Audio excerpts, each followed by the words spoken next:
nous, la mentalité qu'on a eue, c'est pas comme on ouvre. Tu sais, on a le local, on fait la bouffe, puis on ouvre. Non, non, c'est pas comme ça que ça marche. C'est plus comme ça que ça marche. Peut-être c'était une mentalité dans les autres générations avant, comme bon, ben je fais mon resto, on met un chef, fait la bouffe, puis on vend. Hey, what's up, guys? Je sais que vous aimez les podcasts. Allez subscribe à notre channel Yellow Seat Podcast.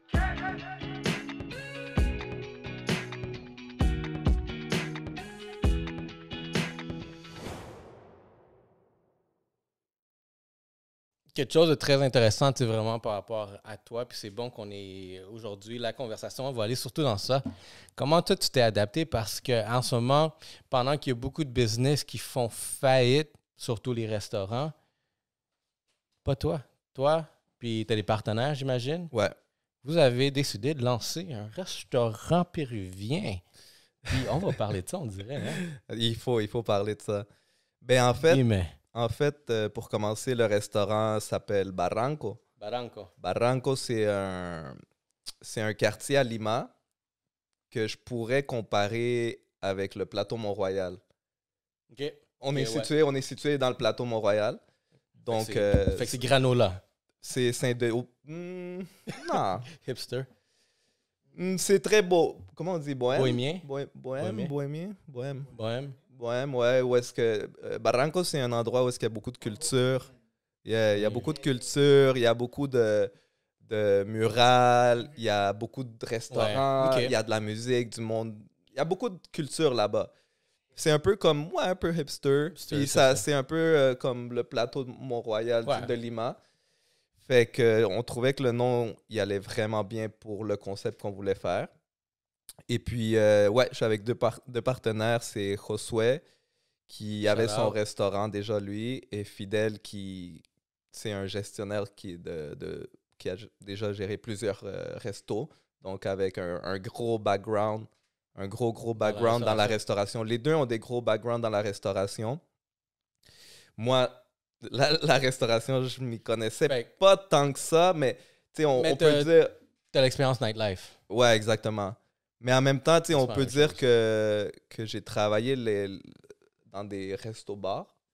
Donc, je connais un peu quand même la vibe, le restaurant, des restaurants avec l'ambiance et tout ça.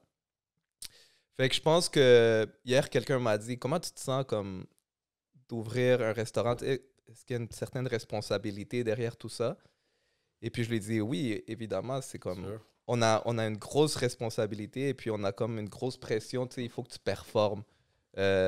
Mettons, tu pousses ta promo au max, tu as beaucoup de followers, tout le monde est in, tout le monde te dit « Je veux aller à ton resto, je veux... » Là, tu es comme « OK, là, tout le monde est dedans, mais il faut que je sois à la hauteur. » Ouais, il faut que je sois à la hauteur de... Tu sais, j'ai beau faire plein de promos puis avoir plein de monde devant mon resto, mais est-ce que le monde va aimer ça? Est-ce qu'ils vont rester? Est-ce qu'ils vont revenir? Mais oui, il y a une grosse responsabilité, mais en même temps, j'ai dit à la personne comme je suis sûr de mon équipe, j'ai confiance en mon équipe, mes partenaires, j'ai amplement confiance en eux, de leur capacité, de leur vision. Ils comprennent ma vision, je comprends leur vision. On s'en va vers la même direction. Puis je pense que ça, c'est la partie la plus importante dans n'importe quel business, surtout si tu es avec des partenaires, c'est de faire confiance à tes partenaires. Parce que vous êtes une équipe, right? Mais étant que toi, parmi les trois, c'est toi qui es avec les moins de connaissances, d'expérience dans la restauration telle quelle, c'est quoi tes responsabilités comparées? Admettons, regarde, tout a une structure. Je peux comprendre que tout le monde est égal, mais est-ce qu'il y a une personne qui va être plus...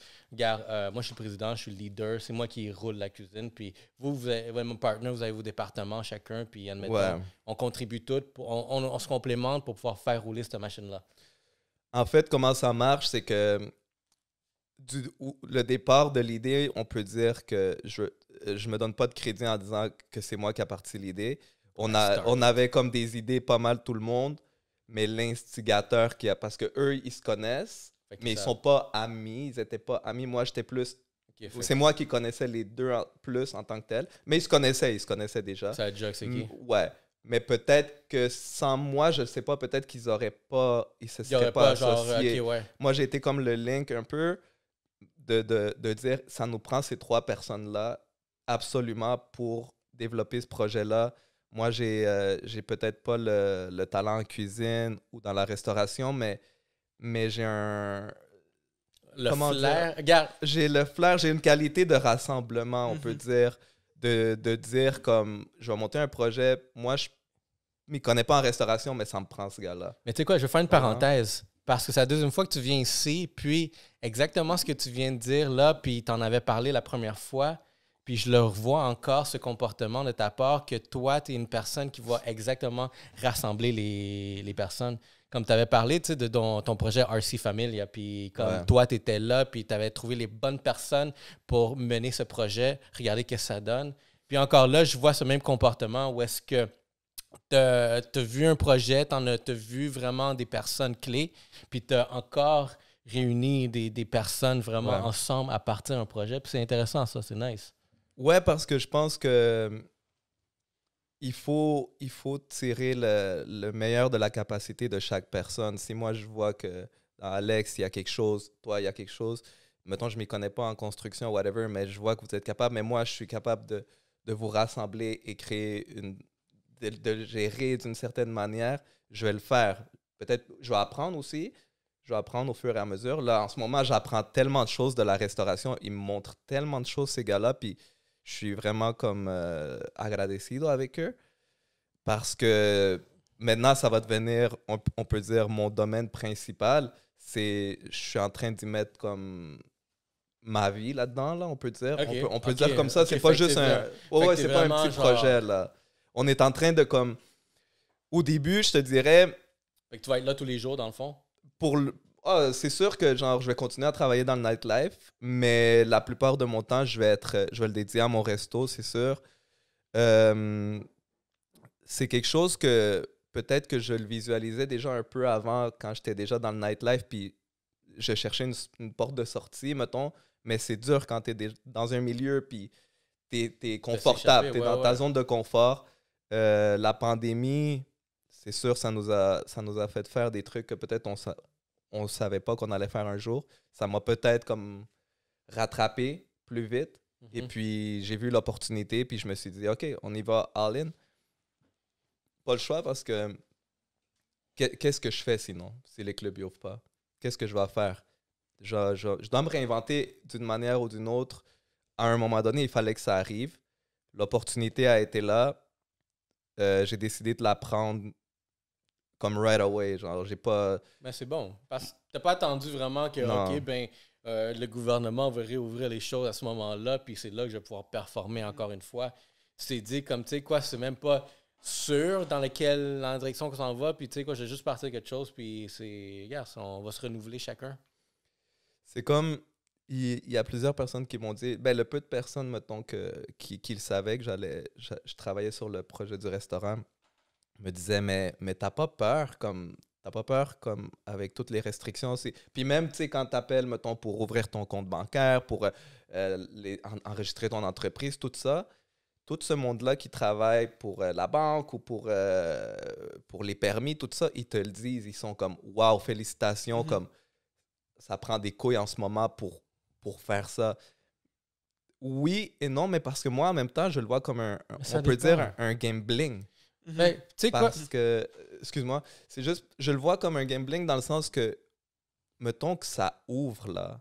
Mettons que dans quelques mois, ils décident d'ouvrir des restaurants, là, ça va être une. I'm already in. Puis là, il y en a Un plein qui ont restaurant. fermé. Perfect Fait, timing, ouais. dans le fond. C'est il y en a comme. plein qui ont fermé, puis fait que moi, je suis déjà in. Ouais, moi, je suis Ok. in, puis notre salle à manger va être prête. Comme, oui, comme tu disais, oui, tantôt on parlait de ça, puis tu disais, tu sais, pour le moment, tu te focuses pas trop sur la salle à manger parce que tu sais pas si ça va ouvrir, mais tu vois, nous, on a pris la mentalité de comme, non, notre salle à manger, on la travaille en ce moment-là. Comme on veut une belle salle à manger, on a fait nos chaises, nos tables. Ouais, non, c'est sûr. Pourquoi? Parce qu'on s'est dit, dès que ça ouvre, on va être prêt On à sait recevoir déjà du quoi. monde, puis c'est beaucoup de place, là. On a beaucoup, beaucoup de place. Combien de pieds carrés? Ben, on a pour 55 personnes. Je vais te le dire en espace comme ça, là. Parce que. Ouais, c'est plus simple. Ouais, c'est plus simple. Il y a pour 55 à 60 personnes assises. Si tu en respectant les 2 mètres ou. Non, ça, admettons, c'est un contexte ça, c'est normal. Contexte normal, Ok. ouais. Puis peut-être terrasse. Ça, c'est des trucs qu'on est en train de voir. Mais tu vois, c'est comme Arrière ou devant la terrasse? devant. Ok. devant. C'est où? C'est que sur quelle C'est rue? Saint-Denis, coin Mont-Royal. Ouais, c'est un beau... Où est-ce que la SAC? Je pense que... Attends, non. Non, Y a-tu- non, la SAC est un peu plus bas. Attends, Saint-Denis, Montréal. Je sais, j'essaie de voir c'est quoi qui est autour. Il est en face de... Tu sais, les Portugais en face? Il y a le Piri-Piri pas Ouais, loin. Piri. Il est pas loin. OK. là. OK, ouais. Il est vraiment pas loin. On est un... Oh, shit. Oh, Ouais. vous avez de l'achalandage, vraiment. Ouais, fait que Le métro, il est là. on est entre deux métros, si je me trompe pas, c'est Mont-Royal, puis l'autre, c'est... je prends pas le métro. Hein? Je pense que c'est Laurier, ouais, c'est Laurier. OK. J'aurais une petite question, moi. Peut-être que l'audience, ça serait quelque chose qui les intéresserait aussi. C'est quoi, selon toi, le plus gros challenge que tu vas devoir affronter pour que ça soit un projet qui fonctionne? C'est quoi ton plus gros challenge que tu sais qui s'en vient, puis tu vas mettre toute ton énergie là pour que ça marche? C'est une bonne question. Puis pour donner un peu de contexte, vu que ça va être un petit clip ça, là, pour l'ouverture d'un restaurant à Montréal. Ben, en fait, c'est de vendre l'idée parce que, tu sais, tantôt, je te mentionnais que le restaurant, c'est de la bouffe péruvienne de rue urbaine. Nous, on l'appelait urbaine. Mais en fait, c'est de faire comprendre au monde que c'est pas, tu vas pas avoir les gros plats. On n'a pas été dans les gros plats avec du riz, du poisson, tu sais, des gros trucs. Ouais, genre, vraiment, tu vas te Ça servir va en être- styrofoam pour commencer. Ouais, mais c'est sûr que genre, quand tu pourras t'asseoir, ça va être des plats et tout. Mais nous, comment on l'a vu, c'est qu'on est dans le plateau. C'est beaucoup d'achalandage, comme tu dis, beaucoup de passants qui marchent, beaucoup de touristes l'été. Et puis, ce qu'on veut, c'est que le monde fasse comme je veux manger de quoi, je m'en vais au Mont-Royal, je veux manger de quoi, ben je vais me pogner une sandwich ou un burger à Barranco, puis je m'en vais au Mont-Royal. Ok, fait que ça va être un bon genre take-out, genre. Ouais, c'est Ok. parfait Tu vas- pour tu vas au take-out. parc, là. C'est parfait pour Fait que ça take-out. serait de se différencier des autres restos proches de toi, que eux ils offrent peut-être juste la salle à manger. Exactement. Ou un moins bon ouais. service take-out. Puis faire comprendre au monde que c'est pas un restaurant péruvien typique. C'est un restaurant péruvien, street food, on peut dire. C'est bon, ça. Donc, c'est un concept qui a été très peu exploité. C'est sûr que j'imagine, là, ça commence à s'exploiter plus parce que tout le monde va peut-être se diriger vers ça dans le futur, dans la restauration. Le monde, il va plus miser sur les trucs rapides. Mhm. C'est quelque chose de logique, je pense, là, que ça soit péruvien, que ça soit vietnamien, que ça soit n'importe quoi. Je pense que le monde va plus miser sur la bouffe rapide, là, Yeah. à cause de la situation. Mhm. Et Puis puis- encore plus, des trucs que tu peux te faire shipper ta bouffe chez toi. Exactement. Ça, c'est next Il faut que level, ça soit genre. du Uber Eatable. Ouais, Uber Eatable, Exactement. exact. Ça, est-ce que tu avais éventualisé ça? Oui, Ouais. tout ça, c'est en Ah, place. c'est sûr. Comme je te dis, C'est un must. l'équipe que j'ai, à part Fidel et Josué, qui sont mes partenaires, mais déjà en partant, ces deux personnes-là, c'est des boss, là. C'est des têtes tellement importantes. C'est comme, je suis tellement comme content d'avoir réussi à les avoir comme partenaires, de les avoir à mes côtés.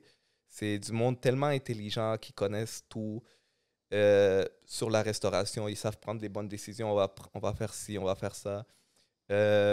On a également un bon chef, Daniel, Ouais, qui est excellent. Fait que eux, c'est Wow. pas des cuisiniers à la base, fait que c'est Non, eux, ils... c'est juste des gestionnaires de Ouais. business, de resto. Josué va quand même diriger le resto, la cuisine. Mais on a un chef, on a une belle équipe. Pour de vrai, en ce moment, on est en train de bâtir une équipe. Puis notre équipe, elle est petite pour le moment, mais elle est solide, là. Comme on a un Dream Team, là. Comme Ok. on a All Stars, là. Puis là, dans... Comme dans tous les sens, on a comme une team, là, comme... 98, Le là. Tu Dream sais, quand Team. tu joues au Oh, yo. hockey, là, tu C'est- peux choisir c'est- des c'est équipes hot, là. 98 Ouais. sur Puis 100. là, dans le développement du restaurant, vous êtes rendu à quel stade? Est-ce que vous êtes à l'ouverture? Est-ce que vous êtes dans le pre-open, dans le démarrage, dans la cuisine, dans le menu, Euh, dans les je te testings? dis que aujourd'hui, il y a un testing. Qu'est-ce qu'on teste aujourd'hui? Malheureusement, je peux pas être là-bas. Ouais. Ils savaient que j'allais être ici. J'étais là-bas, mais ils sont en train de tester live. Et puis... Fuck, c'est quoi qu'on parlait? J'ai comme eu... Le resto, Ouais. qu'est-ce qu'on Mais le teste? testing, c'est... Food. Ah, où est-ce qu'on était rendu? Excuse-moi. Ben, en fait, nous, la mentalité qu'on a eue... qu'on a, c'est pas comme on ouvre. Tu sais, on a le local, on fait la bouffe, puis on ouvre. Non, c'est pas comme ça que ça marche. C'est plus comme ça que ça marche. Peut-être c'était une mentalité dans les autres générations avant, comme bon, ben, je fais mon resto, on met un chef, fait la bouffe, puis on vend. Puis on ouvre le plus vite possible. Exactement. Parce qu'il y avait du monde qui nous disait, ah, mais tu sais, ouvrez, là, comme vous pouvez ouvrir dans 2 semaines. It's là. all about timing. Non, c'est Arriver pas... au bon moment, bang, avec la bonne structure. Exact. Il faut créer une structure. Là, en ce moment, la structure est en train de se créer. Là, c'est quelque chose de fou. Côté marketing, côté réseaux sociaux, côté promotion, côté influencer, côté... Tu sais, il y a une machine en ce moment-là. Comme on n'est pas en train de... Tu sais, on est en train d'investir beaucoup aussi, là. On parle de comme un gros investissement pour que la machine roule tout seul un jour. Ouais. On se voit... Tu sais, c'est comme... je parle avec Fidèle des fois, puis il me dit, tu sais, un resto, c'est pas comme un club que tu invites ton monde, puis tu remplis une soirée, puis la semaine prochaine, ben, tu le remplis encore. Tu sais, un restaurant... Faut que ça roule tous les jours, genre. Un resto, même si je connais beaucoup de monde, même si j'ai un bon réseau et tout ça, même si je suis un promoteur, je peux pas remplir mon resto à tous les jours. Il faut créer une machine qui va fonctionner tout seul, même si moi, je suis pas là. Puis c'est ça qu'on est en train de créer maintenant. On est en train d'investir sur la machine, là, avant d'ouvrir. Est-ce que tu as une idée d'une date d'ouverture environ? Nous, c'est sûr que idéalement, dans un monde idéal, on vise fin avril. OK. Fin avril, ça serait l'idéal. Ça peut varier, c'est sûr. Ça peut varier avec les situations. Mais c'est ça l'objectif. Mais ça, c'est un objectif. OK.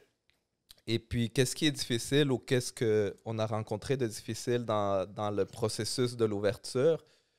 C'est que avant d'ouvrir un resto, là, ça te prenait un compte de banque, ben, tu allais à la banque, tu ouvrais ton compte de banque.